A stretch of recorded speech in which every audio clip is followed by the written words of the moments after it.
Sure. So just to give you a brief introduction about myself, my name is Amontep Sajapmuniwong. That's actually a Thai name, so I'm a Thai Indian, and I'm currently calling in from Bangkok, Thailand. So it's an afternoon towards evening for me. It's about 4 p.m. and it's really hot. And well, welcome to my office slash bedroom. And then today we'll be talking about how to protect and strengthen your mental health in workplace. And this is one of the topic that's very um, which I'm very interested and invested in as well. Should I start sharing my screen? Yes, I think you can start. Okay.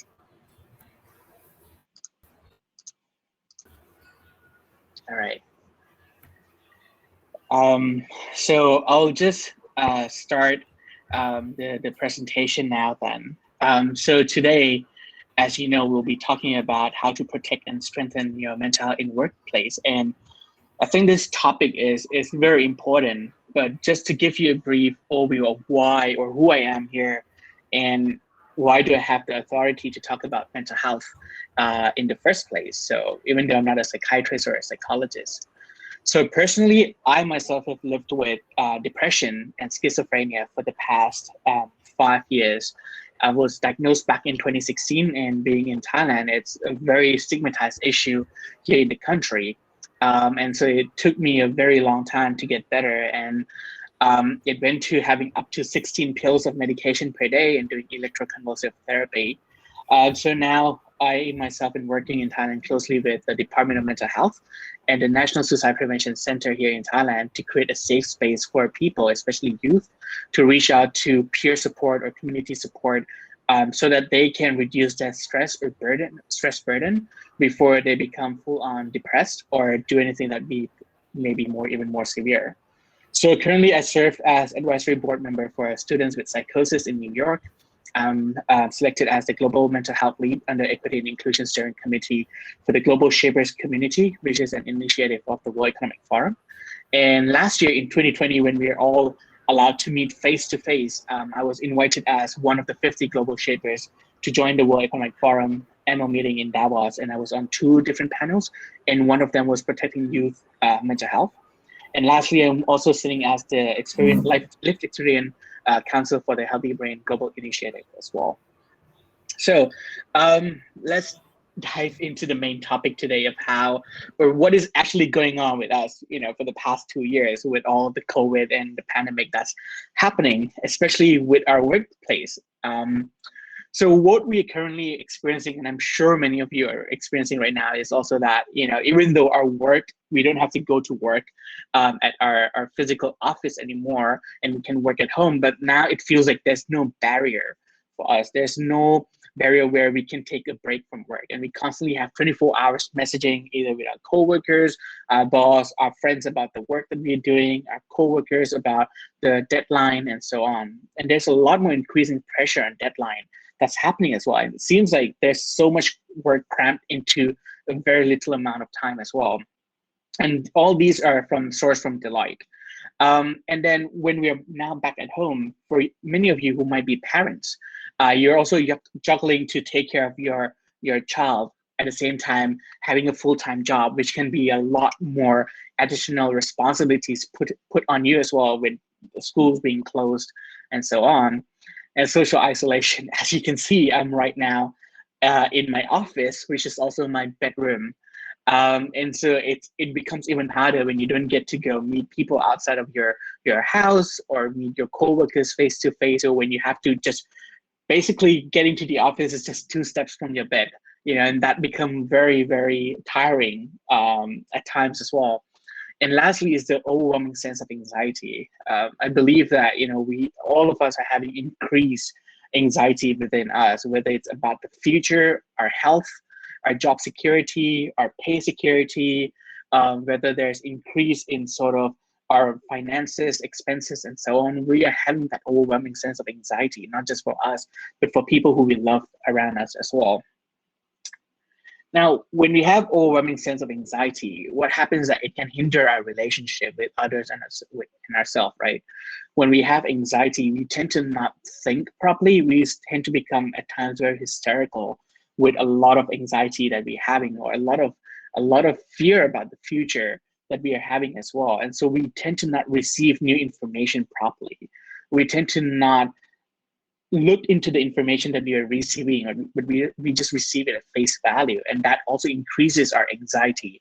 Either it be about vaccination, either it be about COVID, either it be about work, or so on. So this makes us become very fragile, and we cannot have the focus on what task we have to work on right now, because we're currently just trying to think about the future of what can happen in the future. And just think about it, right? Anxiety is a fear of the unknown.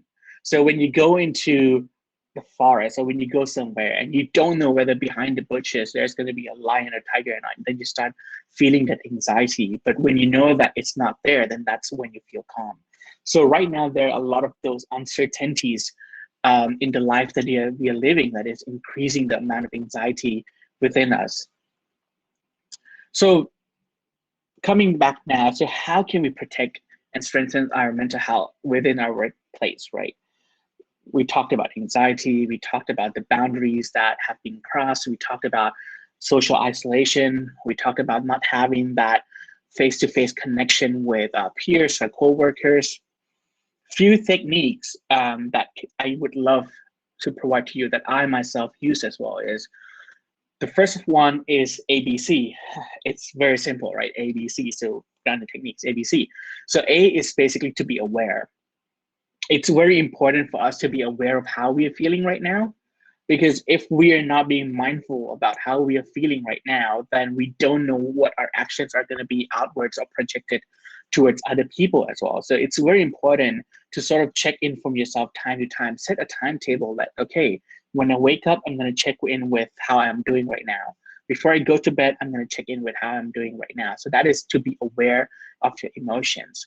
And once you're able to be aware of your feelings and emotions, you can see the trigger points of what is it that would trigger you to be hysterical, or what is it that would trigger you to self-isolate yourself from everyone around you.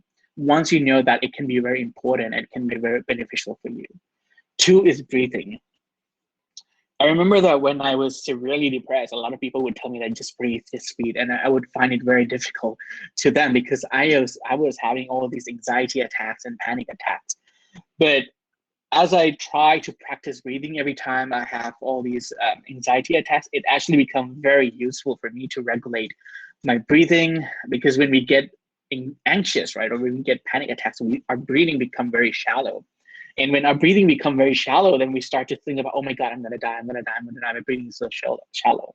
So it's very important to try and focus on your breathing. Bring all your mind, bring all your focus onto your breathing, and breathing in as deep as you can and exhale out as much as you can as well. This will allow us to focus on the present. So it would control our mind to focus on our breathing, rather than focusing on any other thing that could be happening, outside of us or outside our house or any other way. Lastly is to consult. Consult is basically finding that safe space for you. As I told you, I'm working in close connection with the Department of Mental Health and with the National Suicide Prevention Center to create that safe space for youth, so that they're able to share anything. We have a lot of males who might feel that it's not okay to open up, it's not okay to share the emotions, and that's why they need that safe space, that it's okay to cry from time to time, it's okay to break down, it's okay to be emotional. So reach out to friends or to co-workers that you feel safe with, and treat that person as your safe space, and go to them and consult them of what you're feeling right now. And if it's more than what it usually is, then try to consult a professional, either it be a psychologist, a counselor, or a psychiatrist, because they can then provide you with further assistance of how you can take care of yourself as well. Now, some other grounding techniques that I really, really use in my personal life as well, as I said, breathing. There's also 5, 4, 3, 2, 1 technique, and then the circle of control. As we went by, breathing when we are stressed or when we're anxious, breathing becomes very shallow and fast, and it can allow us to have that feeling that we are about to die, that we are about to have a heart attack. So it's very important that we regulate our breathing whenever we're feeling anxious, anxiety, feeling overwhelmed with the amount of work that we are having, whether we're going to meet deadline or not, and then we start having these anxiety attacks. It's very important for us to just concentrate on our breathing before we continue to work.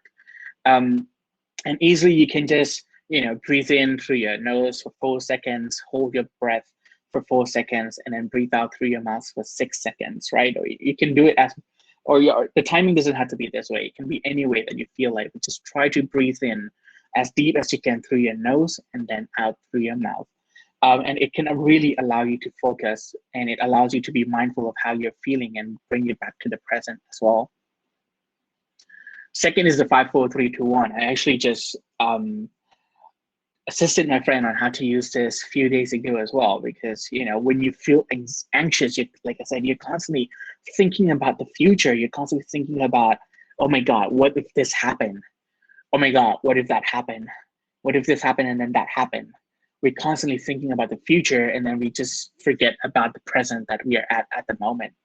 So what 5, 4, 3, 2, 1 technique does is that it allows you to ground yourself by focusing on the present as well, but not just with the breathing. So we use all of our 5 senses, right? So what are the 5 things that you can see right now? Maybe you can look around in your room right now as well. What are the 5 things that you're seeing? I see a clock right in front of me. I see my iPad. I see my bed. I see a fan, and I see a photo, right? What are the 4 things that you can touch right now? I can touch my hair. I can touch my glass. I can touch my iPad. I can touch my phone. What are the 3 things that you can hear right now? I can hear the aircon sound coming. I can hear my own voice, and I can hear the bird chirpings out there. And what are the 2 things you can smell right now? I can smell the candle that I lit just now, and I can smell the spray that I put on my hair before coming on here just now. And the 1 thing that you can taste right now is the taste of the tea that I just took. So what this does is that it allows you to bring your focus to the present rather than thinking about what's out there in the future. And lastly is circle of control. We love to solve problems, right? I mean, we love to solve so many problems, either it be problems in our community, problems for our friends, problems for our family, and so on. And many times we forget about that circle of control that we have, right? So the circle of control basically look at what is it that you can control now, what is it that's in your control, and what is it that is outside of your control. Now, for example, if within your family or your coworkers, they're fighting or debating something and it got heated. So the best thing for you to understand, okay, what is outside of your control and what is in your control. So what you can control now could be to working together with the 2 people who are debating or fighting and try to understand their point of view and find a solution that is agreeable by both, right? What is in your control that you can do later is to further try to understand them and know why is it that they started fighting at the first place, and let them know that how they're fighting or arguing can also affect other people around them. But what is outside your control is basically who they spend time with, their thoughts, and what they believe in. So that's something that's outside your control. You cannot control them 24 hours. You might just be with them for a few hours, and that's where you can ask them to be mindful of how you're feeling, how others are feeling. But then when they are outside of your scope of time, then you can't really control anything. So that allows you to know that, okay, if this person is not going to believe the way I am believing things, at least we can find a way to work together. At least I know that, okay, the person is now respecting my boundaries, and the person is also understanding that their way of doing things is affecting others. So this can be very important as well when you're trying to understand your role as someone to help other people. Now, when we talk about circle of control, when we talk about grounding of techniques, right, this is a lot of times very much about self. But the way that we can also protect our own mental health and mental health of other people within our organization or even our family, right, it's also the way we communicate. I didn't have enough time to do the polling earlier, but I wanted to ask one question that you can ask yourself now as well. You think you're a good listener right now? I remember doing this question last time with 30 youth, and it was a 50-50, right? 50% said that they think they're a good listener, and 50% thought that they were not a good listener. Now, as a listener, how we normally listen as a person is that we use our brain to listen, right? So when we talk to someone, we start either by judging the way they look, the way they're dressed, the way they sound, the way they're talking, the words that they're using. So we start to judge them, or we judge them based on what we have heard about them. And then when they're not they're not acting the way you want them to, then you feel that, oh my god, this person is such an illogical person, they must be so stupid, oh my god. Or when they're talking to you, what you try to do is that you try to listen just halfway, and then you start to think about how you're going to answer the question, or how you're going to continue the conversation, so that you feel, or you intimidate the other person, that you are smarter than them, that you know more than them, that you're able to reply so fast. That's because you already know what you're talking about. And this is usually a way that many of us communicate, or that we usually listen, and that can be very destructive as well, because we are not communicating empathetically. And that's very important when it comes to mental health, right? Because when we don't listen to one another, we are not really communicating. But when we listen, that's when we can find the middle ground, right? And that's where empathetic listening come in. So empathetic listener is where you use your heart to listen. This time it's not about your brain anymore, but it's about your heart, where you hold that safe space for the other person, that you do not judge them, but you try to listen to understand them. And you do not put your thoughts over the thoughts, but you try to listen to them and then reflect upon their feelings, or reflect upon how they're feeling. So for example, if you yourself are being stressed right now, and you come back home, or you're just done with your meeting and you're stressed, and you go out and you tell like, oh my God, I'm so stressed right now. Think about how you would feel if the other person say, well, everyone is stressed right now, like everyone is working their butt off, and then we are all stressed. So it's okay, don't worry about it, you're not alone. You probably feel like, oh my God, that person doesn't understand how stressed I am right now, or how tired I am right now. But if you go down to your partner or someone, and you say, oh my God, I'm so stressed right now, I just don't know what to do. And then they say, yeah, I understand, you must be really stressed right now. Yeah, it's been such a long day for you, when you've been online or constantly talking about work for so many hours as well. Do you think maybe you should freshen up, or do you want to have dinner together? The way we communicate pretty much shift to the way that you feel that you're being cared for, the way that you're being listened to, the way that you're being heard. So which means that when we listen, we connect, we find that common ground. We have created that safe space to allow the other person to share how they truly are feeling, without feeling that they're being judged by the other person, or without feeling they're being compared to the other person. Because at the end of the day, we are human beings, right? We are complex animals. Not everyone would have the same feelings, not everyone would have the same way of thinking, and not everyone would have the same way of output that they wouldn't have. um, and so this is where we have to listen empathetically. And it's not just about listening to other people. Self-compassion is also very important. Self-compassion is where you also communicate with yourself. If you're feeling tired right now, accept that you're feeling tired, and that you need to take a break. If you're feeling overwhelmed right now, accept that you're feeling overwhelmed, and you need to do something to help yourself feel better. If you're in need of sleep right now, then take that nap that you really need. Self-compassion is also very important, especially now where everything is so much based on uncertainties in our life.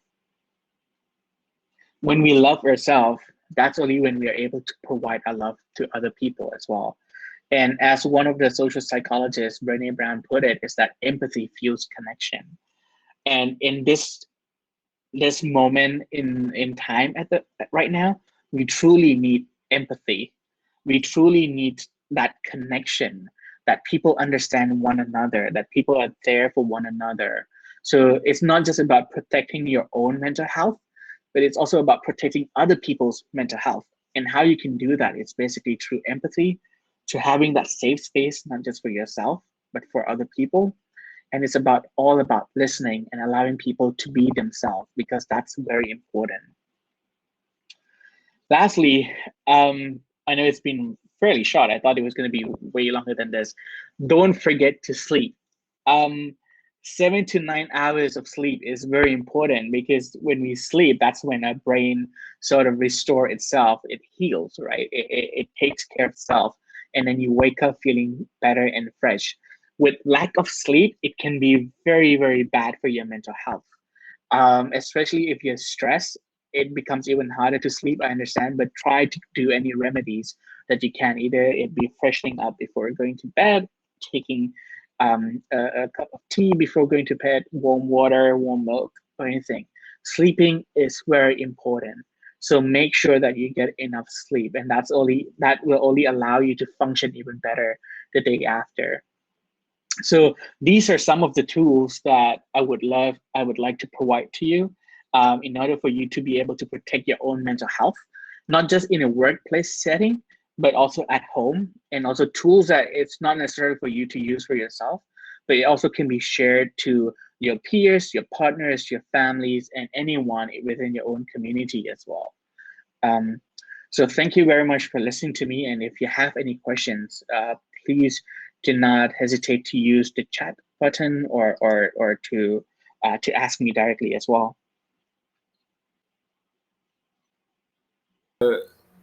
Thank you, Sanju, for your, and I will just ask if there are people who have some question that you want to ask to our facilitator. You can unmute yourself and speak, or you can just write it in the chat box.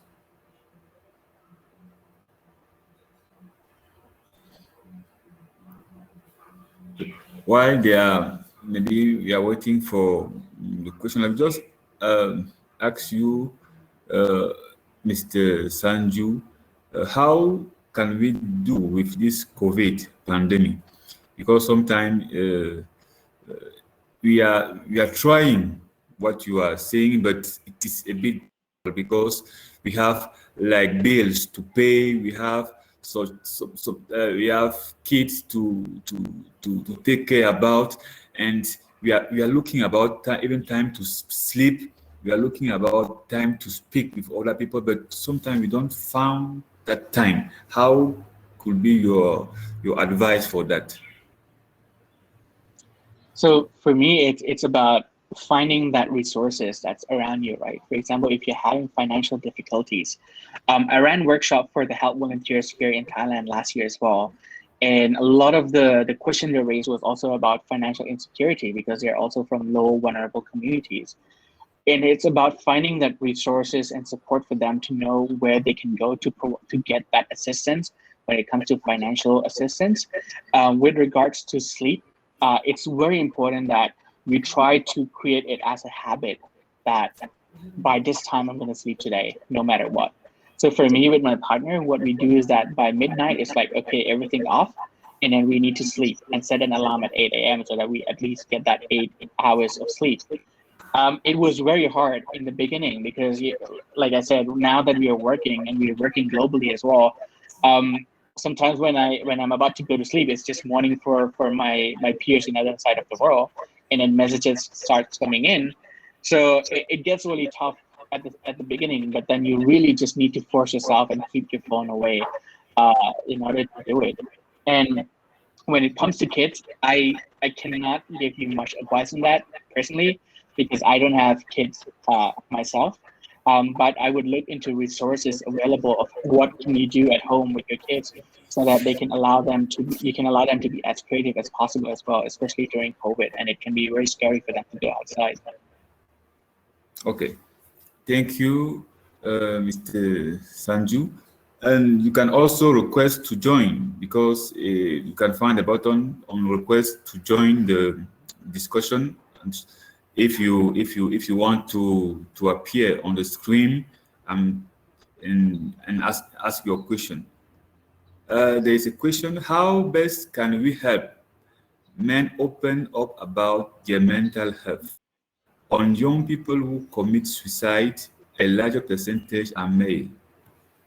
Yeah, this is actually a very good question. Yeah. Thank you very much, Christine, because Thank you, in Christine. Thailand as well, in Thailand, we have 4 times more male committing suicide than female as well. And part of them is because they tend to not share their true feelings. And it could be also because of that masculinity, toxic masculinity that they have built or put upon themselves, that being vulnerable can be wrong, or to break down can be wrong. One thing that I find very useful for many people, for at least men who open up to me, is that talking to stranger can help them a lot. That's because, when you're talking to, if say if you're a family and you're trying to allow your family member to open up, you have known that person for so long that you tend to judge them based on the past that you have known them. But when you're talking to someone who is completely new in a very safe setting, you tend to open up even more because you feel that that person is now knowing you at the time that you have just met. So in Thailand, what we are trying to do right now is basically to just create a safe space where they can meet a person, or they can get connected to someone that they have no idea who they are, and then they can talk to them, and then they just feel that they're not being judged. A lot of time, I think also that men can be very arrogant. So when you provide them with certain um, tricks or tips that they can use for them to be better, they might think that that's very feminine, and they will not use it. So it can be about just trying to reflect and understand how they're feeling. I talked about empathetic listening in one of the slides. So it's very important to try to just dig deeper and deeper by asking them questions, open-ended questions and not close-ended. So the type of question you would be like, how are you feeling today? Can you tell me why you're feeling that way? If you're feeling that is it because of this? Did I understand you right? Or you can talk about, you know, if it's not just about how they're feeling, you can also say, so what do you want to eat today rather than have you eaten today? What do you want to do today rather than have you already done this today? So all these open-ended questions can also be used to allow someone to open up as well. And it can get deeper and deeper and deeper and deeper afterwards. Okay, thank you, I Sanju. hope, yeah, I There's, hope that answered your question. okay, thank you. There's also a contribution from Mike, who is saying that we're very intentional about the language we use when talking about mental health. The Mental Health Foundation recommends we say someone completes suicide, not it. Yeah, thank you very much for bringing that up, Mike. Thank you, Mike. Over Also, the years, they have been also raising concern of the words and the language used in mental health, and how it can be, some words can be used in such a negative way. And like Mike said, it's better to talk about complete suicide rather than commit suicide. okay. I also see that the question raised by Christine is very challenging question even here for us in Africa, because males are really believe that they are strong, because since we are kids, they are just talking to us that a man don't cry, you don't have to express your feeling, you don't have to say what is inside you. You have to be strong, and is such talks or such recommendation from our families doesn't are good for us. We have to tell such thing to our kids to prepare them for to be strong to our society, because the society is very challenging. There are a lot of challenge that they will be faced, and they have to be strong. Do we have to ask them to be prepared and to be strong rather than express their feeling? I think we need to change the narrative of being strong, right? Because we talk about being strong is to not cry, being strong is to not express your feeling. But actually, it takes a lot more strength to be vulnerable than strength to suppress your feelings. It takes a lot more strength to be genuine and expressive than to just be repressive and not show anything. So I think we really need to change that narrative. And I would recommend to go read or go listen to a talk by Brene Brown on the power of vulnerability, because it really talks about, if you harness vulnerability, how can it allow us to connect with one another even better, or how it can allow us to know ourselves even better, or if we want to be leader in the future, how it can allow us to lead even better with empathy, right? So I think we really need to change that sort of narrative on what strength is really is. Thank you. There's also a contribution from Mike again. Thank you for your reflection, Sanju. Some UK research also tells us that diversity, inclusion, and equity plays a big role in mental health, and that in Black communities, mental health conversations are more hidden or just not had at all, and therefore cause a backdrop that makes things more negative for those communities. Thank you, Mike, for your contribution. And there's also a contribution from Christine and Diabo. This has been a great and very sensitive topic. One of the major challenges we are facing amongst the youth today, the society putting too much expectation on them. This therefore results too much pressure on the young people. What are your thoughts about that, Mr. Sanju? Young people have too much pressure today because there's expectation from them.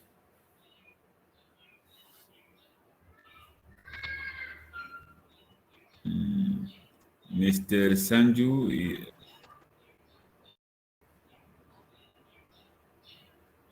are we together, Mr. Sanju? It seems like Mr. Sanju have some challenge. Okay. When we just continue to read your comments since we are hoping that you will join us to continue the session. We have Kaiser who is just sharing that. Thank you for your presentation, Amo Ted. I would like to know how have you combined being able to build a career and take part in the labor force while struggling with mental health issues. And our work can put a lot of pressure and expectation on us, which can sometimes feel extra difficult if we are too example to living with depression. I think we will. I cannot. Okay, welcome back, Mr. Sanju. I'm so sorry. There's thunder right now, and the whole Okay, electricity it just is. went off for a bit. It Um, is okay. While you was coming back, there is a contribution from Christine, and she's saying that there's too much pressure of young people today because there's a lot of expectation, and that pressure that society is putting on them about the results they have to come out with. It's not. Is it a good thing for young people to have such a pressure today? sure. I would love to go back to Christine on the previous part about male suicide as well, and then to Mike, and then come back to this one as well. Okay. And so just to get to this point first, the challenges we're facing. I think we don't realize the amount of pressure youth are, not just for them to be to what they want to be, but also the fact that we listen to news about climate change, right? And they feel that they're the one who has to live with this world, and then sort of revive the world from all the carbon emission that's going out, and then they have that climate change anxiety, where what's going to happen in the future, or they feel that there's so much competition going on that they need to be better than other people for their parents to be proud of them. Or even in Asian community, it's where your parents would openly criticize you or compare you with other people's kids, and that puts even more pressure. Last few weeks, I got a call from a girl 17 years old, and she talked about suicide as well, because she's been compared in school by her teachers with other students as well. So yes, like when we don't understand the complexity of how our feelings or how we can affect other people's feelings, comparison and pressure put on youth can result in a very demeaning or diminishing way for them as well. So we really need to find that way of how can we harness youth, because I think it was my mom asking me, like, how come that in this day and age there's so much problem with mental health? Like, we never had that before. don't forget that we talked about the connectivity of the globe, right? Whatever bad things happening in other parts of the world, it can also affect us, or we get the news right away as well. Whatever is happening in any other people's life, we see it on social media, and so we try to compare ourselves with them as well. So the world is becoming so much more connected that we feel even more pressure to perform better in this stage that we are living in. And then to go back to Mike's point, diversity and inclusion is actually a very, very important topic, for the Black communities, Asian communities, deaf communities, for them to be able to reach out to psychologists or psychiatrists as well.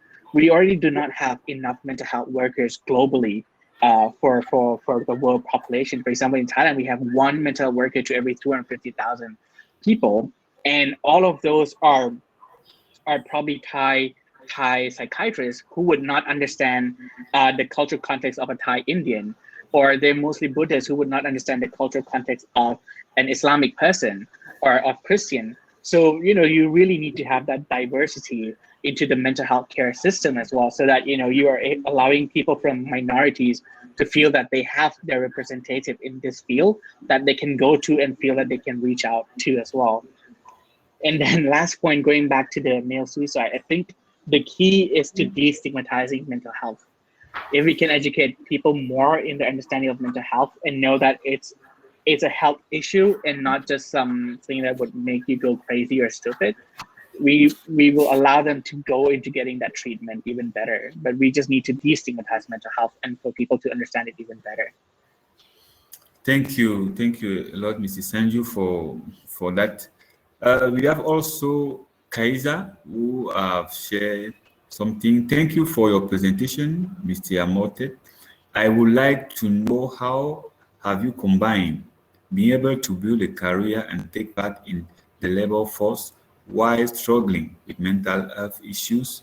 As we know, our work can put a lot of pressure and expectation on us, which can sometimes feel extra difficult if you are, for example, living with depression.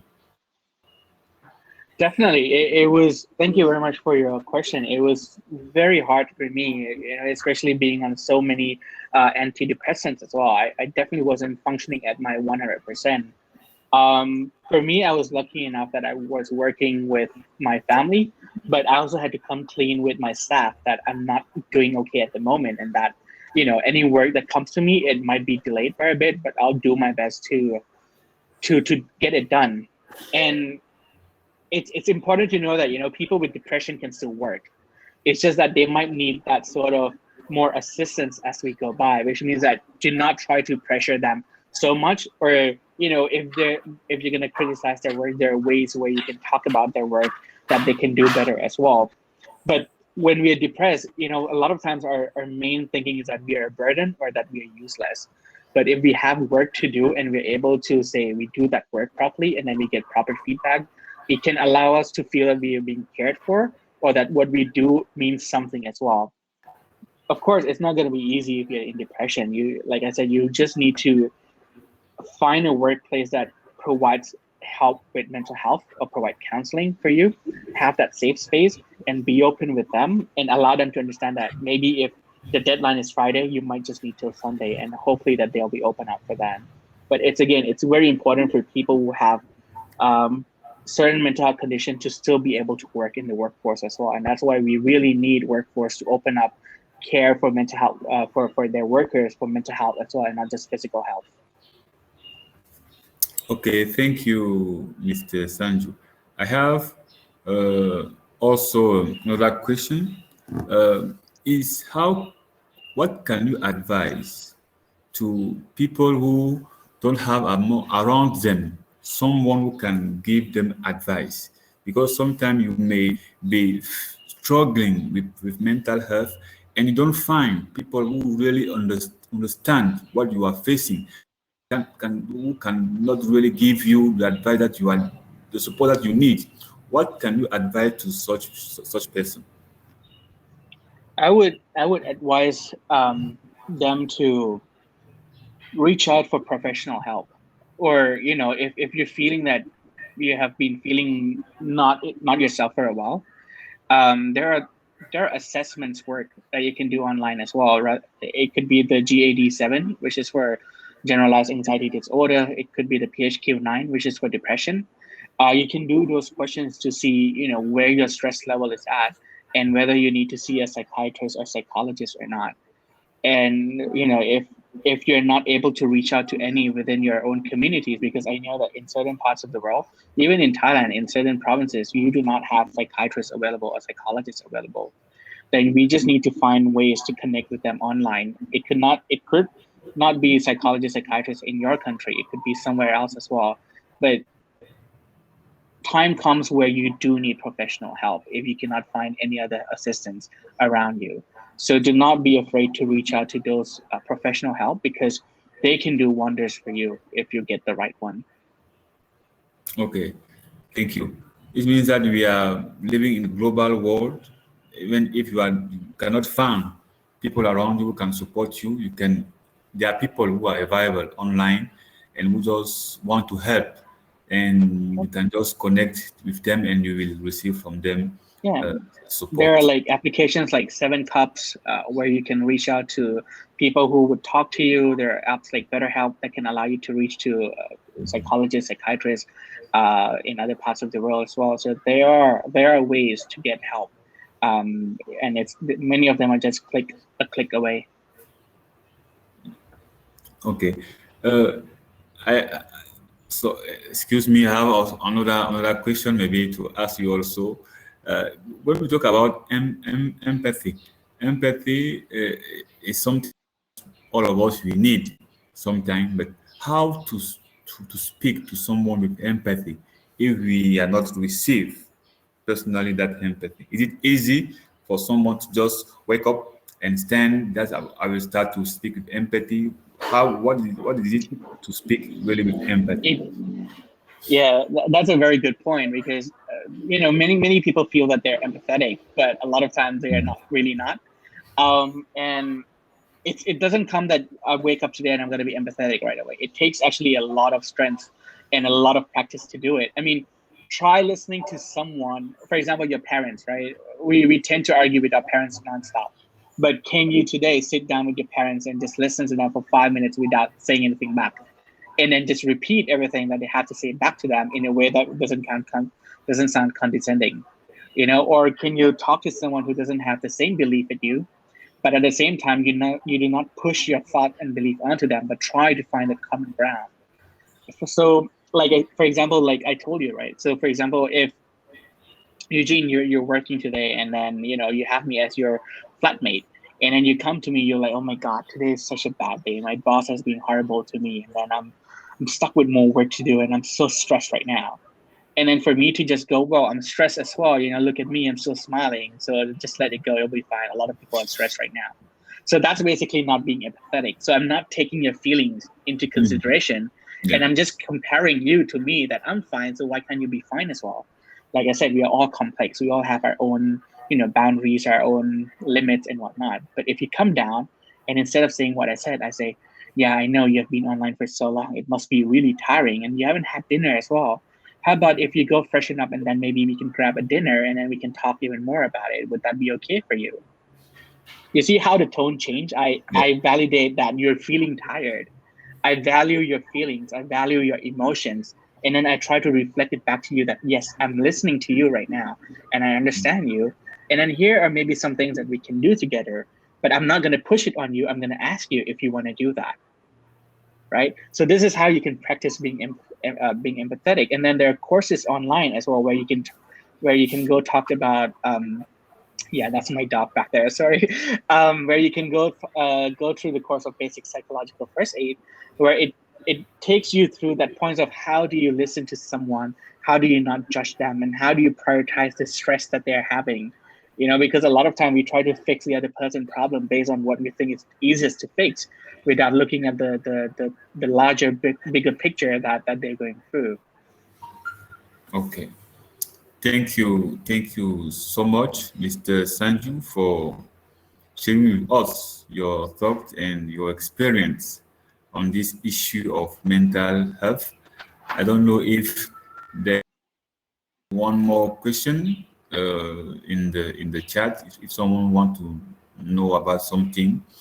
If not, maybe I will give you the occasion maybe to share with us maybe your last thoughts about this issue and some of advice that you can give us in order to continue to strengthen our mental health. Sure. First of all, I want to thank YMCA for having me here, and Eugene, you as well, and Mike. I think we talked a bit during hop-in sessions. So for me, I shared that I've been through depression and schizophrenia, but one part I didn't share was that I also attempted suicide twice, one in 2017 and one in 2018, and it was the fact that I feel that people in my society don't understand mental health and it's so stigmatized that I need to do something about it. And so as someone who is a lived experience advocate, I can only ask people to try to educate yourself more about mental health. Try to understand more about what is it that is going through the mind of a person who is depressed, or that people with mental illness are not dangerous. They can be like me right here, smiling and talking to everyone. We just don't know what's going on in other people's life. We don't know who is just heartbroken right now, who just lost someone, or who just lost a job, or so on. Especially during this time where there's so much anxiety in the world, we truly need to focus on the mental health. Invest in mental health and harness empathy would be my message. So, thank you very much for everyone for being here today. Thank you. Thank you so much, Mrs. Sanju. I want to thank also all those who are joining us to this breakout session. And I will just tell you that there is the session will continue. There's a lot of other sessions after this one. You can continue to join one of the session according to your interest. And after that, at 5, we will have the plenary session, this time of plenary today. And after that, we will have some other plenary session. Just feel free to join as you feel. And I'm very happy to have shared this time with you. May God bless all of you. And bye-bye. Bye-bye, Mrs. Sanju. And may God keep you well. Thank you so much. Bye to everyone as well.